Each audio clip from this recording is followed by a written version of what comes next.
তো বন্ধুরা, আমার এই নিউ ব্লগে আপনার সবাইকে স্বাগত জানাই। এই নিউ ব্লগে আপনাকে আমি দেখাবো শুধু 30 টাকায়, মাত্র 30 টাকায় ওয়ো। তো আপনাকে কিছু করতে হবে না, ফাটাফাটি একটা ট্রেন ধরে চলে আসবেন চন্দননগর। চন্দননগর থেকে একটা অটো নিবে, যে মাত্র 20 টাকাতে আপনাকে পৌঁছে দেবে ডিজনিল্যান্ড পার্ক। ডিজনিল্যান্ড পার্কের ভিতরে ঘুষে এই রাস্তাটা শুধু ফলো করবেন আপনারা, আর আপনার চলে যাবেন ওয়োতে। এখানে এরকম ওয়ো আপনি পাওয়া যাবে, একটা প্রাইভেট প্লেস পাবেন। এটা ইউজ করে মতলব কী বলবো আপনাদেরকে, একদম খুব ভালোই জায়গা ফর কাপলস জন্য, টাইম স্পেন্ড করার জন্য।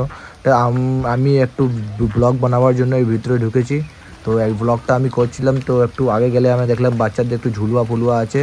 তো ওটা আমি দেখছিলাম, ভালো করে দেখতে দেখতে আমি একটু একটু করে আগে বাড়ছি। তার মধ্যে আমি বললাম কি বন্ধুরা, আপনি যেখান থেকে থাকেন, হাওড়া ব্যান্ডেল থেকে আপনি চন্দননগর স্টেশনে এসে একটা অটো ধরলেই আপনি পৌঁছে যাবেন ডিজনিল্যান্ড পার্কে।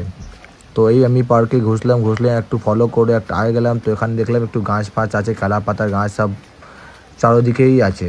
তো এই রাস্তাটা আমি ফলো করতে করতে একটু এগিয়ে গেলাম, কি আমি দেখছিলাম কি অনেক লোক এখানে পুরো খালি ছিল, এখানে লোক ছিল না একদমই। যে লোকরা আছে ওটা মতলব বললাম কি কাপলস পার্ক আছে, তো সব ওই মতন জায়গাতেই আছে। তো আমি পৌঁছে গেলাম, একটুখানে আমি পৌঁছে যাব ওখানে। তো আমার একটু ভিডিওটা লাইক হচ্ছে, বৃষ্টি হচ্ছে, তো এই জন্য ভিডিওটা ভালো করে বানাতে পারিনি, বাট যেটা নিয়েছি ভালো নিয়েছি, আপনারা দেখবেন। তো আপনার সামনে একটা এরকম গেট আসবে, এই গেটের ভিতরে ঘুষলেই আপনি দেখবেন কি আপনি কোন জায়গায় চলে এসেছেন। তো আমি গেটে দেখলাম ফাটাফাটি একটা জায়গা দেখলাম, দেখুন এই কেবিনটা দেখুন, মতলব ওয়ের বৃষ্টির মধ্যেও সব লগে পড়ে আছে। এই তো নিউজ পেপার, বৃষ্টির মধ্যেও নিউজ পেপার ইউজ আছে, এটা আমি ফার্স্ট টাইম দেখলাম। বাপরে, এটা দেখুন দাদা কি চলছে এর ভিতরে।